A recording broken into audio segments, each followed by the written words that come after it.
Olá, povo de Deus! Estamos iniciando a nossa live das 20 horas em ponto. Nós estamos vendo o livro do Apocalipse. Nós estamos no módulo de número 9, a Igreja Cruzando os Séculos, na parte de número, vamos lá, número 14 ou 15.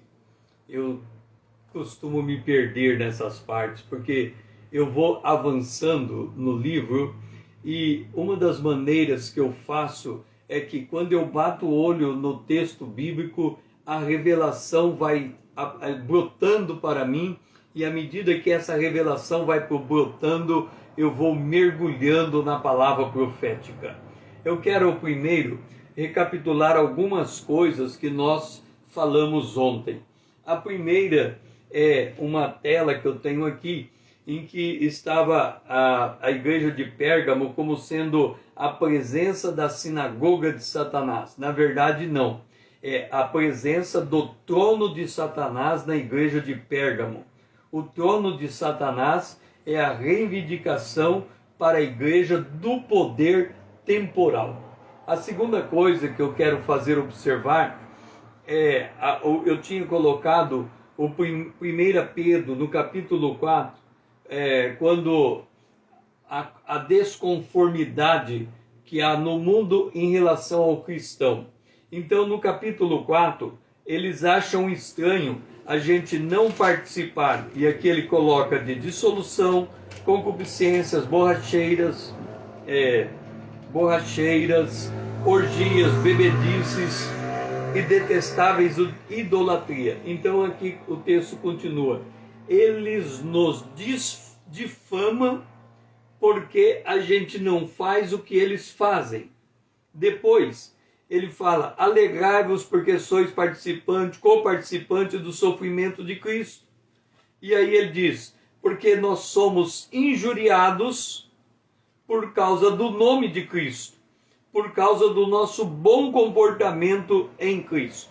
Ou seja, o mundo não se conforma com o cristão, porque a palavra de Deus tem o poder de transformar as suas atitudes. Outra coisa que eu quero observar é o seguinte. Nós estamos na terceira igreja do Apocalipse. A primeira igreja é a base de todas as igrejas. É onde nasce o Evangelho. Comparando com a parábola de Mateus capítulo 13, é o lançar a semente. A semente está sendo lançada em 4 tipos diferentes de terreno. O quarto tipo é aquele que ouve a palavra, compreende e frutifica. Este é a expressão da boa semente. Ok, mas na igreja de Éfeso havia já os nicolaítas. E quem são os nicolaítas? É a liderança da igreja querendo dominar a igreja com princípios humanos e não baseado no poder de Deus. Então, ao fazer isto, ela deixa de representar Cristo, a liderança deixa de representar Cristo e torce o evangelho de alguma maneira. Por outro lado, nós temos a igreja de Esmirna e a igreja de Pérgamo. O que caracteriza a igreja de Esmirna? Ela tem dentro dela a sinagoga de Satanás. E depois temos a igreja de Pérgamo, que tem o trono de Satanás. Voltando e recapitulando, Satanás ele tem 2 objetivos na terra: alcançar o poder político e o poder religioso. Então, por meio da igreja de Esmirna, ele tenta alcançar o poder religioso e por meio da igreja de Pérgamo, ele tenta alcançar o poder político. Ora, como que nós sabemos que a característica dessas igrejas, elas perduram até a consumação dos séculos? O que é a consumação dos séculos? Quando esse mundo, do jeito que nós o conhecemos, ele termina e começa o reino de Deus na face da terra pelo reino milenar de Jesus Cristo, quando o conhecimento encherá toda a terra. Até lá, nós temos a consumação. E nessa consumação, a igreja de Esmirna é comparada à parábola do joio e do trigo. E a separação do joio e do trigo, ela se dará na consumação dos séculos. E nós sabemos que primeiro os santos serão ressurretos e arrebatados, e depois os ímpios serão ressurretos e levados para o juízo final. Na igreja de Pérgamo, onde está o trono de Satanás, nós também encontramos duas colocações de Jesus. Porque na igreja de Esmirna há um grande número de mártires. Não há nenhuma repreensão a esta igreja, e é dito que é para ser fiel até a morte. Então, ser fiel até a morte, e darei a coroa da vida. Portanto, nós temos a morte e nós temos, em contraposição à morte, nós temos a vida que vem depois da morte. Nós, como cristãos, já temos a vida de Deus dentro de nós, de forma que aquele que crê em Jesus, ainda que morra fisicamente, passa para a vida eterna. Ainda que morra, viverá. Então, até a consumação dos séculos. E aqui, no caso da igreja de Pérgamo, Jesus diz, ele diz, eu venho a vocês sem demora, venho a você sem demora, e depois ele dá uma interrupção e ele diz, e lutarei com eles com a palavra da minha boca, com a espada da minha boca. E esta luta vai se dar principalmente quando a igreja for arrebatada e a igreja iníqua permanecer na terra e será tratada pelo Senhor. Então, quando nós entramos na parábola do grão de mostarda, aqui, voltando, nós temos a igreja de Éfeso com a doutrina dos nicolaítas. Não aparece uma falsa doutrina na igreja de Esmirna, mas a igreja de Esmirna, muitos estão sendo lançados à prisão e indo até a morte, dando a vida por Cristo. Mas aqui na igreja de Pérgamo nós encontramos a doutrina de Balaão e replica de novo a doutrina dos nicolaítas. Bom, uma vez visto isto, nós devemos nos voltar para a parábola do grão de mostarda. E a parábola do grão de mostarda, nós mostramos ontem, ela se torna uma grande árvore e os pássaros, eles vêm buscar refúgio nas árvores, aninhar-se nos seus ramos. É quando a igreja cresce e ela se torna uma entidade econômica do ponto de vista da sociedade, e você passa a ter, naquela sociedade, ela tem uma expressão social, ela passa a ter uma expressão política e infiltra dentro dela os pássaros, ou seja, aqueles que vêm para o lado dela sem passar necessariamente pela experiência do novo nascimento. Como é que a gente enxerga a questão do reino dos céus nesse crescimento? Nós temos que entender que o reino dos céus está dentro de nós. Jesus disse que não é para procurar o reino dos céus nem ali, nem acolá, mas o reino dos céus está dentro de nós. O que é a expressão do reino dos céus? Nós temos o trono, nos céus, nós temos o Pai, nós temos o Filho, e entre o Pai e o Filho, nós temos o Espírito Santo. O Espírito Santo, ele é derramado sobre a igreja. A igreja é formada por membros, cada um de nós, individualmente, somos os membros do corpo de Cristo. E o Espírito Santo, ele é derramado dentro de nós. Cada um de nós somos habitação do Espírito Santo. Então, cada um de nós temos o Espírito Santo. Cada um de nós, membros, temos o Espírito Santo. Quando os membros se reúnem, nós temos a constituição da igreja. Então, quando Jesus disse, o reino de Deus está dentro de vocês, o reino de Deus é a presença do Espírito Santo, em nós. Por isso que o apóstolo Paulo diz, Cristo em vós, a coroa da glória. Então, o Espírito Santo em nós, aqui nós temos o Espírito Santo em nós, é a expressão do reino de Deus. A expressão do reino de Deus é a presença do Espírito Santo dentro de nós. Acontece que há uma dificuldade de compreendermos o Espírito Santo dentro de nós, a nossa ligação íntima com Deus depois do novo nascimento.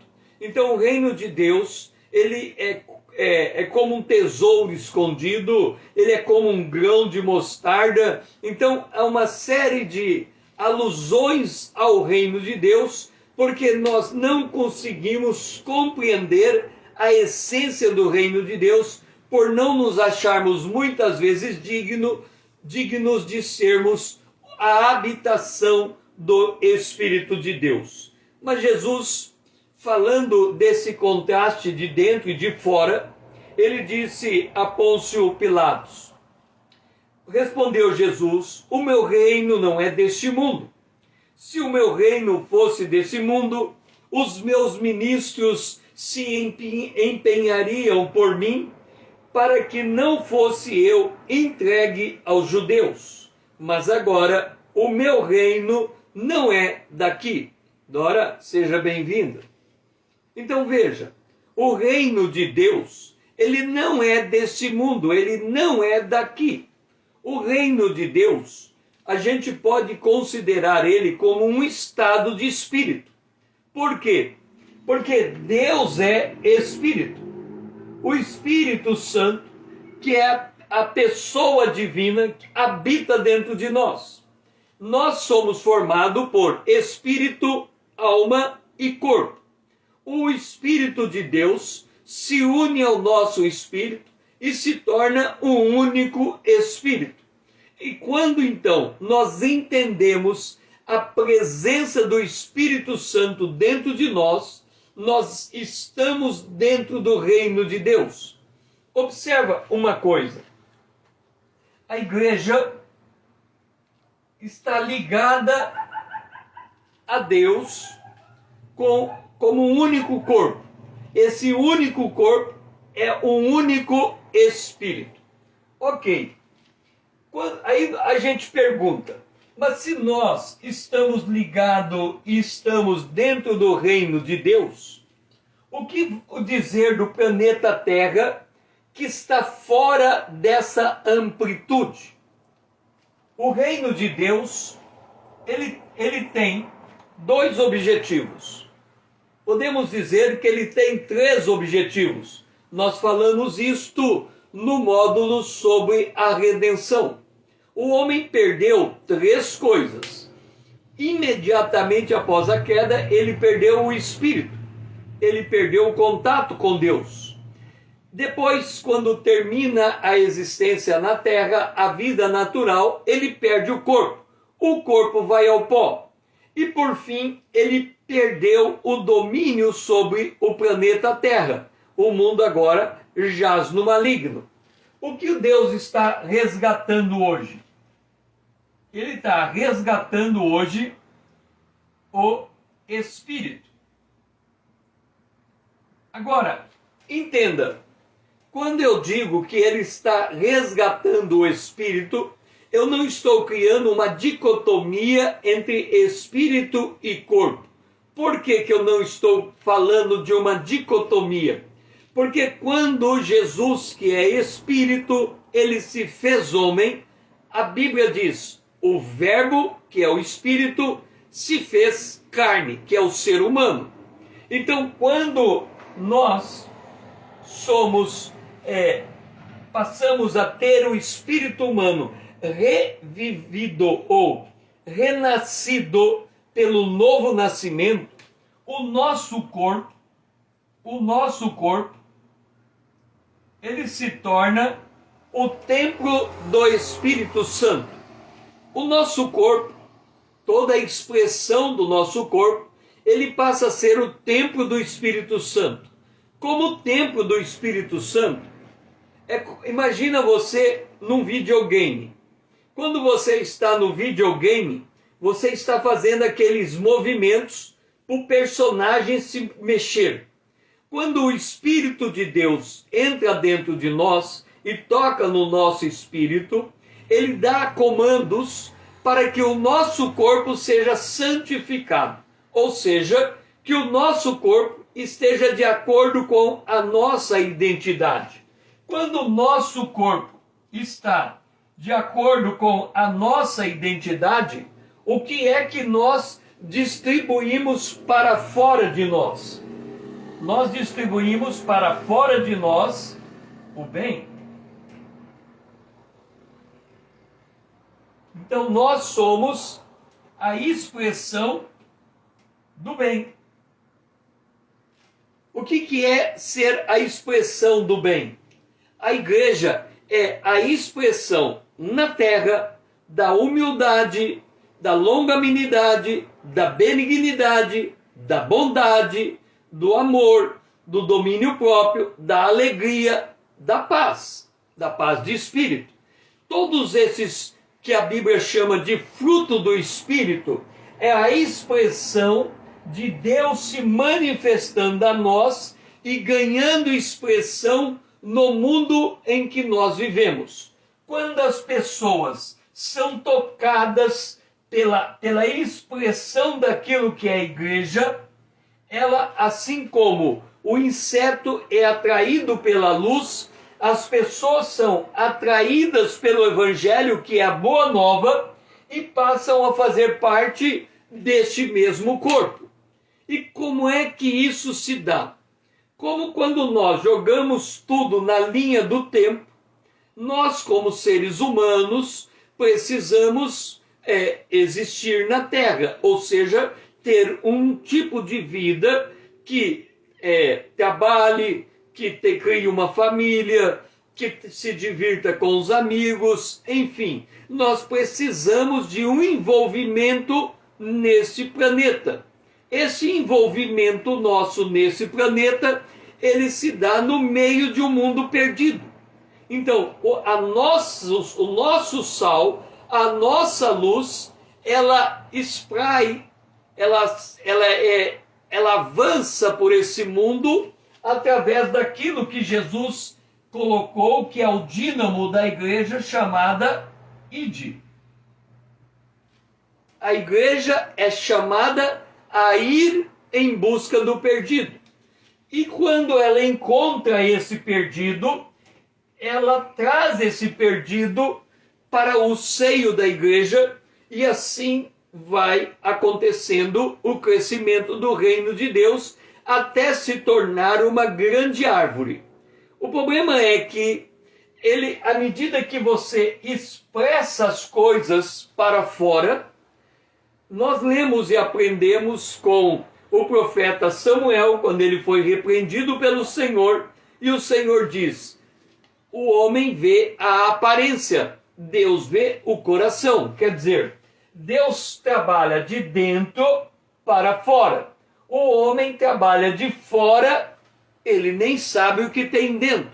Ele nem sabe que ele tem um tesouro, ou ele pode ter um tesouro dentro dele. Então, quando o homem está nesse mundo sem o conhecimento de Deus, ele trabalha de fora tentando chegar dentro. mas ele não consegue. Por quê? Enganoso é o coração do homem. Então o homem não consegue compreender a si mesmo. Ele está sempre em um processo de conflito. É por isso que, da mesma maneira que a igreja cresce, as pessoas que estão no entorno da igreja, elas se ajuntam. São os pássaros na árvore, na hortaliça que se tornou uma grande árvore. Esses pássaros, eles querem o bem que a igreja traduz, eles querem a paz que eles encontram dentro da igreja, então eles se aglomeram. Acontece que nós convivemos uns com os outros. Ou nós influenciamos, ou nós seremos influenciados. Quando nós perdemos a nossa identidade, a igreja continua com a sua herança. Ela continua carregando